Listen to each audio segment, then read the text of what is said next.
Hello, followers of my YouTube channel. How are you doing? I'm fine, and welcome to today's tutorial. In the last video, we have seen the second part of this HEC HMS modeling, what we call adding time series data like actual evapotranspiration discharge to our model. Okay, and we have seen those things in the last time. So for today's tutorial, we will see how to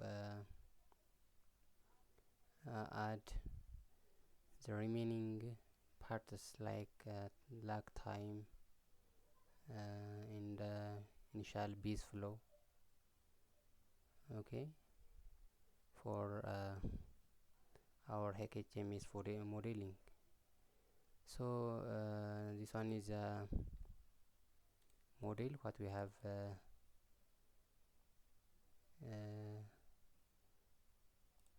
conducted before. Lastly, we have seen the control specification. We have these control specifications, and we have given the time series data like the precipitation, alright, and discharge gauges. Okay, those are the discharge gauges. This is a table, and this one is a graph. Similarly, this one is actual evapotranspiration data. Therefore, for today, there is some remaining parts in our modeling. Okay, so if you see here, actually this Gilgalabai, we have inserted the weight for each watersheds. We have seen this one. Therefore, one task that we are remaining here is the Bayesian models. The Bayesian model. Okay. So under this Bayesian model, expand this one, this Gilgalabai, this one, and under this there are watersheds here. Okay, here is a watershed. You can see the area coverage is W500. Okay, W500 is, if you see this one, you can see at the outlet, I think. Okay, this one is a W500, and its area coverage is this one, and this one is a Lowe's method, the Lowe's method, and the initial abstraction is here, and this one is a transformation method, and this one is a lag time. Okay, the lag time, we have calculated the lag time for each reverse in the last tutorial. This one is a base flow. You see, should have to insert the initial discharge here, the recession constant. You may use a guideline, user manual for this one, and here is ratios here, and you should have observed flows here. You see, therefore we will see those things, each things one by one. Therefore, under these Bayesian models, the first task you should have to do is go to this Gilgalabai outlet, and under this you can give the description here. Outlet 1, it says, you may say that Gil out, yes, let me say Gilgalabai outlet in such a way, and go to this description. Under this you should have to specify the observed flow. We have inserted a time series data here for our model, which is called if you see here, the time series data discharge gauge, and under this we have Gilgil Abai stream flow. You should have to specify this name under the outlet. Okay, under this one should have to specify Gilgil Abai stream flow, this one. Therefore you should have to give this one, and after that save your model.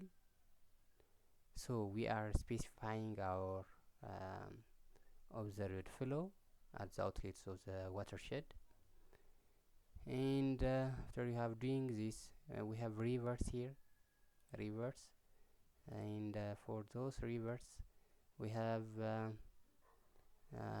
downstream is outlet. The routing method is lag time method, what we have specified on the HEC HMS modeling in the lags. And under routing, under this routing you should have this initial type is discharge equals inflow. Okay, discharge equals inflow, and you should have to specify the lag time here. We will do this one.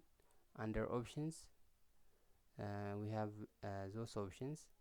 Therefore let us open the lag time for those rivers. Okay, for those rivers what we have calculated in the last time. We have seen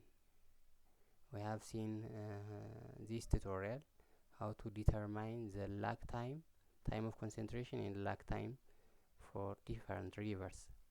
Therefore this one is a lag time what we are calculated before. Therefore go to this freeze your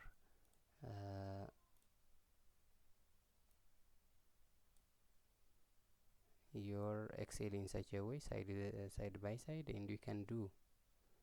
Okay, this one is a river name, this one is a lag time, so you can work on that. And sorry, okay, so for the first river is river 10, it says. So under a reach the downstream is a Gilgil outlet, and you can give a description here, it is optional. And the routing method, go to this routing and give the the lag time here in minute is for river 10 is river 10. This one is a river 10. Therefore if you see this one, let me reduce the to 1 digits only, so those numbers are 0. Okay, those numbers should be 0, because here the slope is 0. That is why the time of lag should be 0 here also. Okay, in such a way. Good. Therefore for the river 10, the lag time here is the lag time is 22.6. therefore 22.6 minutes. And here is a observed flow. You can select that Gilgil Abai stream flow, go to river 20. This one is a Gilgil Abai stream flow, and the routing here is lag time in minute here is 51. Yeah, 51. And go to 13. This the lag time is 0. Alright, and the option here is Gilgil Abai stream flow. Okay, so in similar way we can give the lag times. Okay, the lag times for all the rivers. Okay, so we have specified the lag time for all rivers. Okay, for all rivers in such a way, and after that uh, we can see some base flow. Okay, good. Therefore one more thing here is specifying the base flow, specifying the initial base flow. Here is uh, those are the watersheds here under the basin. Therefore basically we can generate a base flow from surface runoff using different statistical hydrological models. Okay, we will see on base flow, obtaining a base flow from surface runoff for the coming videos, but the main idea here is we can give initial discharge, that means the first day discharge, the first day base flow that we are obtained from the surface runoff under this. So from the manual, the recession constant is 0.8 and the ratio here is 0.1. okay, this one is 0.85. you can see the user manuals of the HEC HMS. okay, therefore let us you should have to copy and paste this recession constant and ratio for all the watersheds in such a way. Therefore this one is also 0.85 and this one is 0.1, this one is 0.85 and this one is 0.1. so in such a way we will copy and paste all values under the recession constant and on the ratio, on the ratios. So we have inserted the recession constant as well as the ratio for all watersheds here. And one more remaining thing here on the base flow is the initial discharge, inserting the initial discharge for each the watersheds. So here is the data. Under the data we have this base flow. okay, this base flow, and we can for this practical section we can insert the base flow, the initial base flow. okay, the initial base flow. So actually this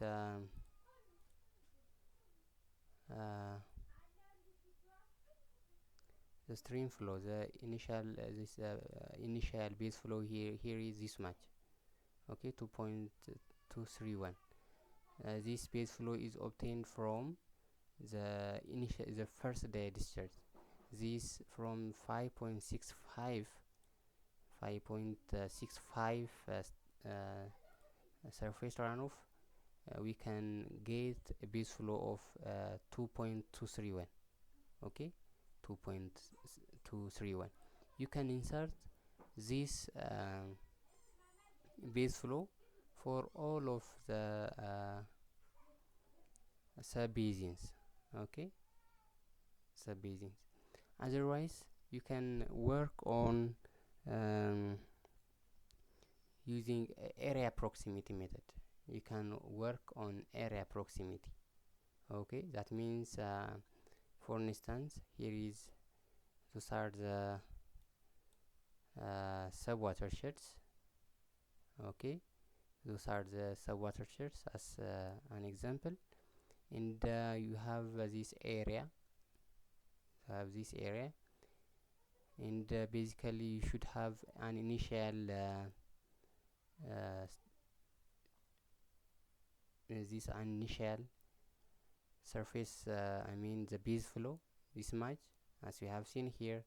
For instance, scientifically this 4.466 stream flow is approximate to that of 2.233, and 5.65 is basically you can guess if this one is this much and this one is maybe around 2.8 to 5, a base flow obtained in such a way you can get for area proximity. Therefore the watershed total watershed area is this much, 100 this 100 I mean 1655 square kilometer. And if this much area has a surface a base flow of this much, therefore the corresponding area this much area in square kilometer should be calculated. This is the area, and you can calculate the weight if this much area has a base flow of this one, so this much area should have a base flow of this one times this one divided by this one. Therefore this one is a base flow for W318 in the likes. We can get a base flow in such a way. I hope this is very simple. Okay, therefore for our work, for our modeling, it's better to demonstrate our example. This is for practical purpose, but those watershed may not have similar area for our cases, since the number of the area in the lakes may be different. But this one is a way. So let us demonstrate on our to know the initial base flow for each watersheds under by opening your own HEC HMS model. Go to this subbasin and open the attribute table. Okay, so select all and copy the table of content on Excel. Okay, copy and paste the table of content and open a new sheet here. Let me paste under this one. So I would like to see the watershed name as well as the area of each sub-watersheds. So this may not be important for me. Let me delete this one as well as this part, and these are not necessary. We may need only the area. Alright, so I have the sub-watershed names in their areas only in such a way. So area proximity means that if some area, for instance, as I have told you earlier, if the total area of the watershed has a base flow of this much, what about the other area? If the area decreases, the base flow is also reduced in such a way. Therefore one more thing that you should do now is determining the total area here, the total area of your watershed. So the area here is you can sum of this, the area of each watershed is this much. As you see, this one is the total area, and as we have seen that the base flow for initial base flow, for instance, as we have seen here, the initial for a discharge of 4.466, the base flow is this much. But we can obtain different applications that help us to convert a base flow to that of a stream flow to a base flow. We will see that thing for the coming video, but here we can convert the base flow, the discharge, to a base flow for depending on the area proximity. Therefore, generally this 4.466 discharge has a base flow of this much. So my stream flow, the initial discharge of my stream flow is much 5.65. So it is base flow will be this much. Okay, if this one is this much discharge has a base flow this one, what about the base flow for this much stream flow? If you calculate in such a way, you can get this one. Therefore, this data is necessary for our concept to determine to apply area proximity. Therefore, if paste this one, okay, if my total area is this much, if the total area of this 1655, okay, has a stream flow, I mean initial base flow this one, what about our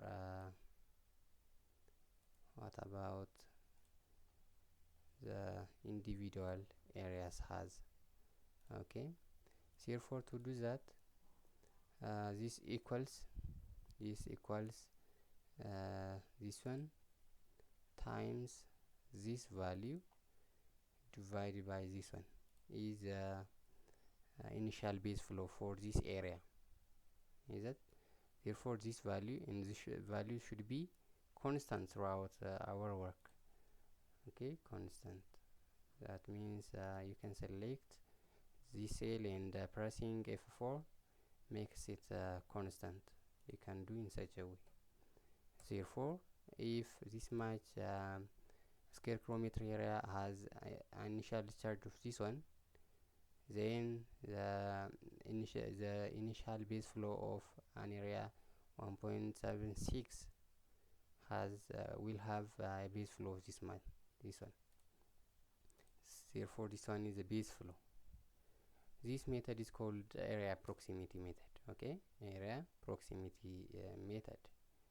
So this one is a base flow. And for the remaining area, we can calculate by double clicking on this simply. Therefore, this one is a way of determining initial base flow using area proximity method.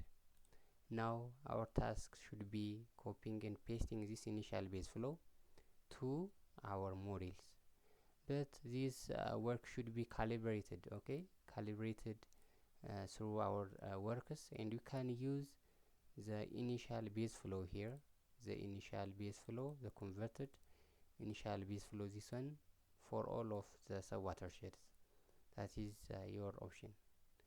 Okay, you can use this one, or you can use the value what you are calculated using this area proximity method. Good. Let us go back to our HEC HMS model, or HEC HMS model, and let us insert our initial base flow here for W500. This one is 500. Okay, W500 as a base flow. This one, copy, go to this one and paste here. Okay, or let us first reduce the digits here. Good, it's almost 3 digits enough, I think. Yes, enough. 0.256 is value here. It is initial discharge, and go to this W418. W480 means this one, 0.409,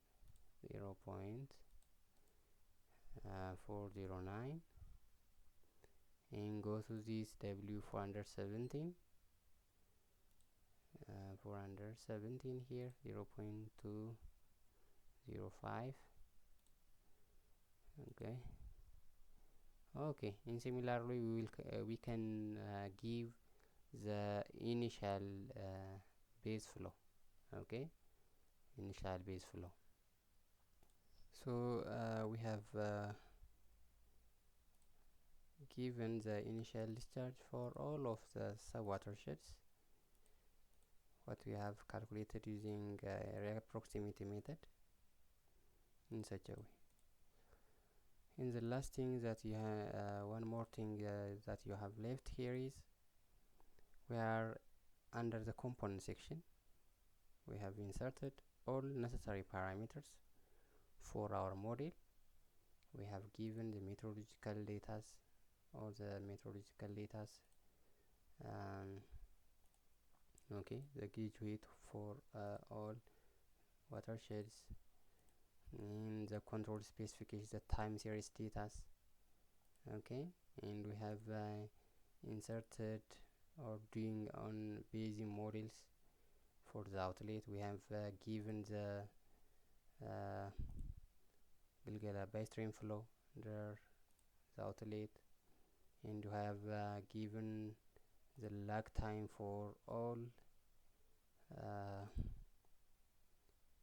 rivers here, okay, for all rivers, and we have already finished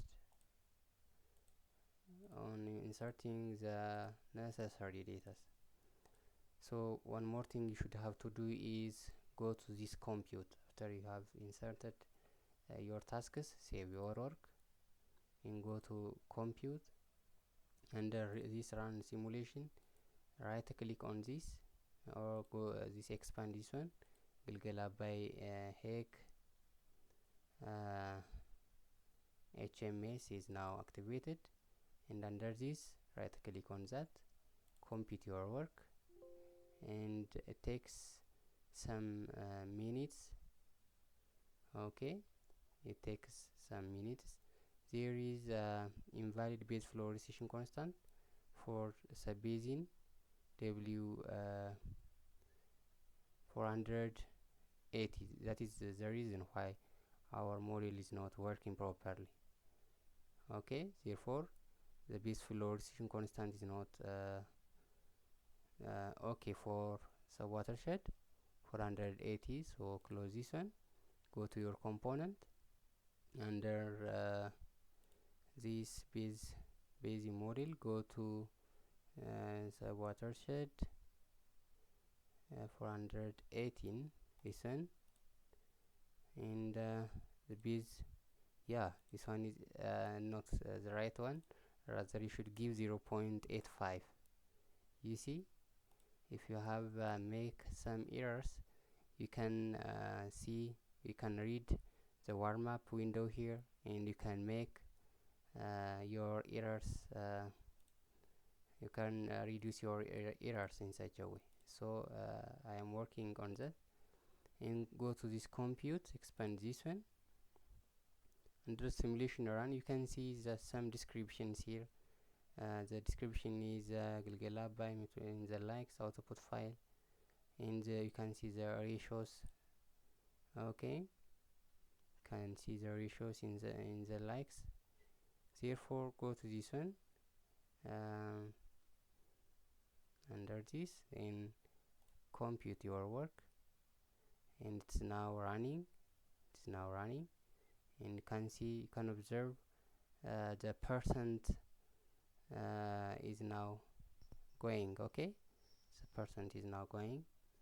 We will see our results, okay. It's better to pause my video for reducing the time, okay.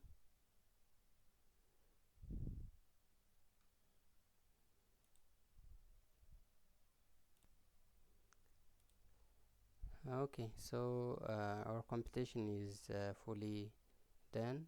It's as you see 100%. Close it, go to result.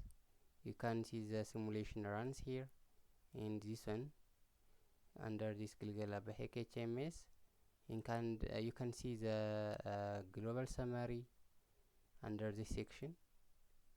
You see those are the hydrological elements, the drainage areas, the peak discharge in each sub-watersheds, time of peak, you can see the volume in millimeter, okay. You can see the hydrology, in such a way. Okay, and also you can observe different tasks here, different tasks under Google Outlet. Under this Google Outlet you can see graphs. Okay, you can see the simulated as well as observed flow. You can see that this one is you can see the flow versus time, this one. Okay, our stream flow starts from 1996 and in 2008, but our hydrological data like the precipitation and the actual evapotranspiration are starting from 1994. That is why the difference, the black line, this starts from 1996. Okay, so we can see the relation between observed and simulated data in such a way, and you can see the summary statistics. Okay, this is the summary statistics. You may have this you don't have any nice statistical efficiency and root mean square error. Therefore we can do on optimization. Okay, we can do on optimization. You can do on optimization. Okay,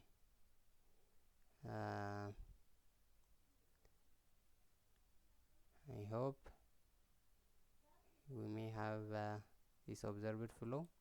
Anyways, we can run and see our results in such a way in HEC HMS modeling. For today's tutorial, I hope it is enough, and for the coming video I will show you how to do optimization of our model to check the performance of our work using nice statistical efficiency as well as root mean square errors and other parameters. So it is enough for today, and have a nice time. If you have any questions, please put your question under the comment section, or you can contact me through my email address. I hope I have put my email address on the rest of my videos. You can access from that. And for today it is enough. Have a nice time. Bye.